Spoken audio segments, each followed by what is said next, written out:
Sir, AP ఎన్నికలకు సంబంధించి కూటమిలో భాగంగా ఇప్పుడు చంద్రబాబు నాయుడు, పవన్ కళ్యాణ్ మళ్ళీ మరొకసారి భేటీ అయ్యారు సార్. పొత్తుల పంపకాలు, సీట్ల గురించి చర్చలు ఇంకా కొనసాగుతున్నట్టే ఉన్నట్టున్నాయి. మధ్యలో వస్తున్నటువంటి గొడవలు, వీటన్ని కోసం ఏం చేయబోతున్నారు సార్? ఒకటేమో వాళ్ళు మధ్యలో 2-3 సార్లు కూర్చున్నారు, కానీ బహుశా మొన్న చిలకలూరుపేట సభ ప్రధాని రావటం, ఆ సందర్భంగా వచ్చిన వాటితో పాటు ఇలాంటి అంశాలు చర్చించడం. రెండవది పవన్ కళ్యాణ్ సీట్లు.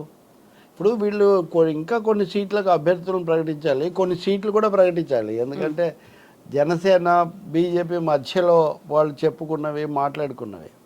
ఇక్కడ ఏమంటున్నారంటే పవన్ కళ్యాణ్ అంటే సరే బుద్ధిగా ఏదో సర్దుకుపోతున్నాడు అనుకున్న అండర్స్టాండింగ్ ప్రకారం ఉన్నాడు, కానీ బీజేపీ అసలు బీజేపీయే ఒక విధంగా కోరి చేసుకుంటే కొరివిదయమైనట్టు అన్నట్టుగా ఉంది మా పరిస్థితి. బీజేపీ వాళ్ళు ఆ సీటే కావాలి, ఈ సీటే కావాలి, మీరు ఓడిపోయేవన్నీ మాకు ఇచ్చారు, ఈ పద్ధతిలో వాళ్ళు చాలా పేచీలు పెడుతున్నారు. దీనివల్ల ఒక సమస్య వచ్చింది వాళ్ళకు.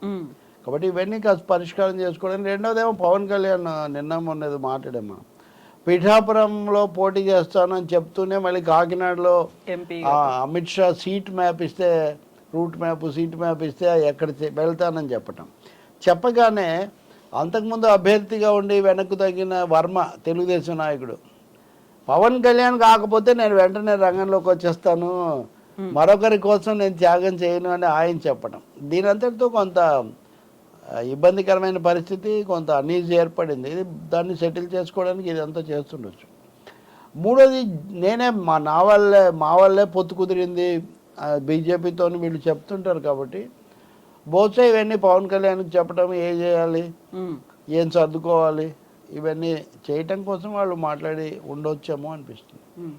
సార్, ఇప్పుడు కూటమి కంటే ముందే సీట్ల పంపకాలు అయితే చేసేసుకుంది, అనౌన్స్మెంట్ కూడా టీడీపీ చేసుకుంది. ఇప్పుడు ఆ తర్వాత కూటమిలో బీజేపీ జాయిన్ అయిన తర్వాత మిగిలిపోయిన అరాకొరా సీట్లు ఇవ్వడానికి లేకపోతే తీసుకోవడానికి కూడా బీజేపీ యాక్సెప్ట్ చేయట్లేదు. సో మళ్ళీ ఇవన్నిటిని రివైవ్ చేయాల్సినటువంటి అవసరం ఏర్పడుతుందా సార్?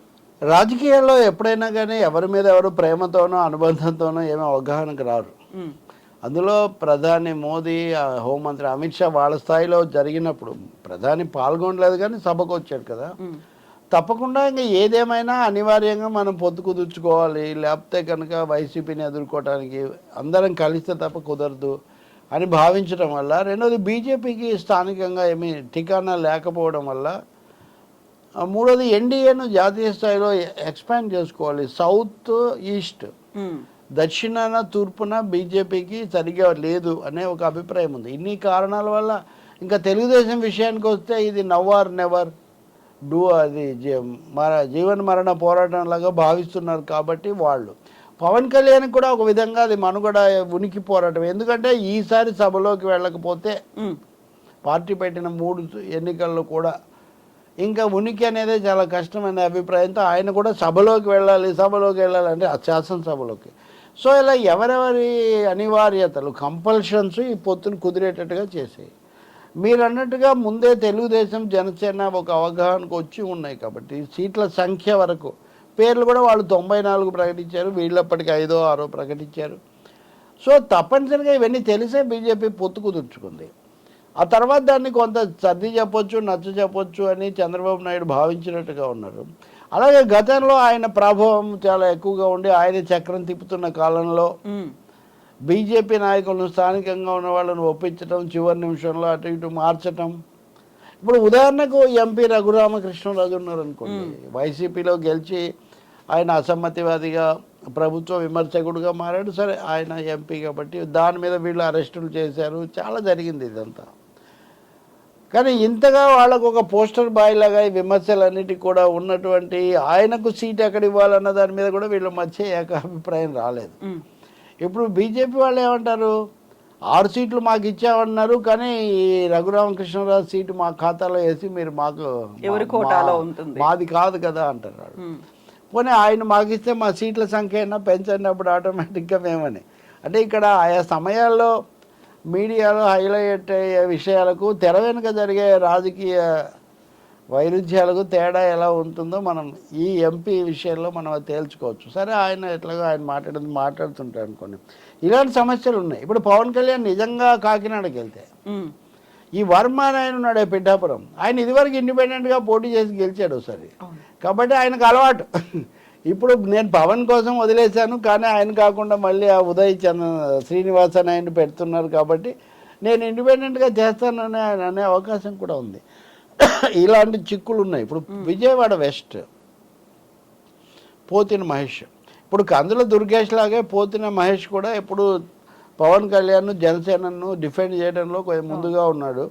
విజయవాడలో ఆ వెస్ట్ పశ్చిమంలో కొంచెం వాళ్లకు కొంచెం ఆ కుటుంబాలు అవన్నీ కూడా ఎక్కువ. ఇప్పుడు ఆయనకు టికెట్ రాదు, అది బీజేపీ వాళ్ళు అడుగుతున్నారు. అంతకుముందేమో బహుశా విజయవాడ ఈస్ట్లో అనుకుంటా ఈయన మినిస్టర్ యాక్టర్ కోట శ్రీనివాసరావు ఎమ్మెల్యేగా ఒకసారి 99లో చేస్తున్నారు, ఇప్పుడు వెస్ట్ పెట్టుకున్నారు.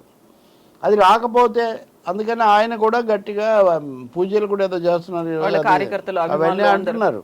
అందుకని ఇలాంటి సమస్యలు కందుల దుర్గేష్ కేటకి ఆయన మార్చారు, సరిపోయింది. చాలా చోట్ల జనసేనలో ఒకటి, తిరుపతి ఒకటి, అంతకుముందు చిరంజీవి గెలిచాడు కాబట్టి ఇది సెంటిమెంటల్గా మా సీటు అని వీళ్ళు అంటారు. అది ఏదో ఒకసారి ప్రత్యేక పరిస్థితిలో గెలిచాడు, మామూలుగా ట్రెడిషనల్గా మాది. అక్కడ లోక్సభ సీటు ఒకసారి బీజేపీ గెలిచింది, కాబట్టి అక్కడ ఒక టఫ్ ట్రయాంగిల్ ఫైట్ లాగా. తమాషా ఏమంటే ఇప్పుడు సుగుణమ్మ అని ఇదివరకు ఉన్న ఎమ్మెల్యే తిరుపతి, ఆమె నేను జనసేన తరఫున పోటీ చేస్తానని ప్రకటించారు. అలాగే మీరు భీమవరంలో చూస్తే పవన్ గతంలో పోటీ చేసిన చోట తెలుగుదేశం తరఫున గెలిచిన అంతకుముందు గెలిచిన రామాంజనేయులు ఆయన జనసేనలో చేరి వీళ్ళ అభ్యర్థి అయ్యాడు. కాబట్టి ఎవరు ఏ పార్టీ తరఫున అన్నది కూడా ఇక్కడ చాలా తిక్కమగ్గా ఉంది. ఉత్తరాంధ్రలో విశాఖపట్నంలో కూడా ఈ సమస్య ఉంది, విజయనగరంలో కూడా ఉంది. బహుశా ఇలాంటివి సార్ట్అవుట్ చేసుకోవడానికి పవన్ కళ్యాణ్ ఈ అనిశ్చితిని అస్పష్టతను తగ్గించడం మంచిది అని అడగటం కోసం కూడా చంద్రబాబు నాయుడు చెప్పడం కోసం కూడా ఈరోజు సమావేశం జరిగి ఉండొచ్చు. అండ్ ఫైనలీ బీజేపీ దగ్గర ఒక ఉమ్మడి వైఖరి తీసుకుందామా, ఇద్దరం కలిసి జాయింట్గా మాట్లాడదామా, లేకపోతే నా తరఫున నువ్వు రాయబారం చేస్తావా అనే నిర్ణయం కోసం కూడా ఇదంతా జరిగి ఉండొచ్చు. కానీ బీజేపీ వాళ్ళైతే ఇవన్నీ ఏం పట్టించుకునే స్థితిలో లేరు. వాళ్ళు రాయబార వర్గం ఢిల్లీ వెళ్ళి చంద్రబాబు కావాలని ఇదంతా చేస్తున్నాడు, గతంలో దెబ్బతీశాడు, మళ్ళీ దెబ్బతీస్తాడు అని ఫిర్యాదు చేసే కార్యక్రమంలో వాళ్ళు ఉన్నారు. సో చాలా జరుగుతుంది తెర వెనుక కనిపించండి. సో ఎవరి వెనకాల ఎవరున్నారు, ఎవరి ప్రణాళికల్లో ఎవరు భాగస్వామి అవుతున్నారు. బీజేపీలో నాయకులు ఇప్పుడు సోము వీర్రాజు ఆయన నాకు రాజమండ్రి సీటు కావాలని గట్టికి కూర్చున్నాడు. అంతకుముందు చాలా రోజులు పురంధేశ్వరి అవుతారు అనుకున్నారు. విజయవాడ విశాఖపట్నంలో విష్ణు కుమార్ రాజు ఆయన అది వరకు వాళ్ళ శాసనసభ నాయకుడిగా ఉన్నాడు. ఇప్పుడు ఆ సీటు బీజేపీ కలవడం వల్ల కొంత నెగిటివ్ వస్తుందన్న దాంట్లో విశాఖపట్నం కూడా ఒకటి ఉంది. కాబట్టి వాళ్ళు వేసిన లెక్కల్లో బీజేపీ కంటే వీళ్ళకి కొంచెం బెటర్ అని వచ్చిందంట. సో ఇలాంటివన్నీ సర్దుబాటు చేసుకోలేక చెప్పలేక అందుకే ఈరోజు ఎవరో కొత్త ఇన్ఛార్జిని కూడా ఒక ఆయన నియమించారు బీజేపీ వాళ్ళు. బహుశా ఆయన వచ్చిన తర్వాత వాళ్ళే ఒప్పుకోవాల్సి వస్తుంది, ఎందుకంటే బీజేపీ చంద్రబాబు చెప్పినట్టుగా ఇప్పుడు వినే పరిస్థితిలో మాత్రం లేదు. బీజేపీ ఒత్తిడిలో ఆ వ్యూహంలో చక్రబంధంలో చంద్రబాబు చిక్కుకుపోయాడు, అందులో సందేహమే లేదు. ఇప్పుడు మీరు జయప్రకాష్ నారాయణ బలపరిచాడంటే కూడా చాలా మంది అనుకుంటున్నట్టుగా ఆయనకు చంద్రబాబుతో ఉన్న దానికంటే బీజేపీతో ఉన్న అటాచ్మెంట్ చాలా ఎక్కువ. అసోసియేషన్ కొనసాగింపుగా ఆయన ఇక్కడ బలపరుస్తున్నాడు తప్ప, అందుకనే ముందు మోడీ పేరు చెప్పి. బహుశా పవన్ కళ్యాణ్ వాళ్ళు మాట్లాడుకున్నప్పుడు ఇది ఉండొచ్చు. ఇంకోటేమో tour plan. So tour plan కూడా ఎవరు డిసైడ్ చేస్తారు, ఎవరెవరు ఎక్కడ ప్రచారాలు చేస్తారు, ఎక్కడ కార్యకర్తలను పెడతారు, ఎక్కడ నేతల్ని పెడతారు, ఎవరు క్యాంపెయిన్ చేస్తారు అనేది కూడా చాలా కీలకంగానే. అదే ఇప్పుడు జగన్ వైసీపీ ముఖ్యమంత్రి ఆయనేమో 27వ తారీఖు ప్రారంభిస్తామని చెప్పారు. అదే రోజున పవన్ కళ్యాణ్ కూడా విశాఖ నుంచి తన వారాహి యాత్ర ప్రారంభించాలని అనుకుంటున్నారు. 23, 24లో చంద్రబాబు నాయుడు కుప్పం తన సొంత నియోజకవర్గంలో ప్రయాణించి పర్యటించి మిగతా యాత్ర ప్రారంభించాలని. ఇక్కడ మిస్సింగ్ క్యారెక్టర్ లోకేష్ కూడా మంగళగిరి తన సీట్ మీద ఎక్కువ ఫోకస్ పెడుతున్నాడు ఆయన, అక్కడ మిస్ కాకూడదని. అది అయిన తర్వాత ఇదివరకు ఆయన యాత్రలో తిరగనివి ఒక 54 నియోజకవర్గాలు ఉన్నాయట, అవన్నీ కూడా ఇప్పుడు కవర్ చేయాలని. సో వీటన్నిటికి సంబంధించిన రూట్ మ్యాప్లు, రోడ్ మ్యాప్లు, పొలిటికల్ మ్యాప్లు రంగంలోకి వెళ్దామంటే బీజేపీ నుంచి సీటు మార్పిడిలో సిగ్నల్స్ రావట్లేదు, అందుకని ఆ తర్జన భర్జన పడుతున్నారు. సో ఇప్పుడు ఎవరి విధానం ఏంటి అనేది, ఎవరు ఎటువైపు ఉన్నారు అనే దాంతో పాటుగా ఉమ్మడి ప్రణాళికలు ఏమైనా ఉన్నాయా, ఉమ్మడి కార్యాచరణ ఏమైనా ఉంటుందా అనేది కూడా sir. That is biggest question. ఎందుకంటే అంతకుముందు వీళ్ళు 6 గ్యారంటీలు రాజమండ్రి సభలో తెలుగుదేశం చెప్పింది, అంతకు తమ సొంతంగా జరిపింది దాంట్లో. ఆ తర్వాత ఆయన అరెస్ట్ అయ్యారు, పవన్ కళ్యాణ్ ప్రకటించారు. ప్రకటించిన తర్వాత బీజేపీ దాన్ని ఎండార్స్ చేయడానికి 5 నెలలు తీసుకుంది. ఈరోజు హిందూలో దీని మీదే ఒక పేజీలో వ్యాసం రాశారు వాళ్ళు. బీజేపీకి బలమేమో 4% నుంచి 1% తగ్గింది, కానీ వాళ్ళ పట్టు వాళ్ళ ఇదేమో పెరిగింది. కాబట్టి ఈ పరిస్థితుల్లో మొన్న సభలో ఏమీ పిలిపివ్వలేదు. To the best of our efficiency, మామూలు లేక యాజ్ సూన్ యాజ్ పాసిబుల్ అన్నట్టుగా గత 10 ఏళ్లలాగే భవిష్యత్తులో సేవ చేస్తామన్నారు. గత 10 ఏళ్లలో రాష్ట్రానికి నష్టం జరిగిందని మనం అంతా ఘోషిస్తుంటుంది.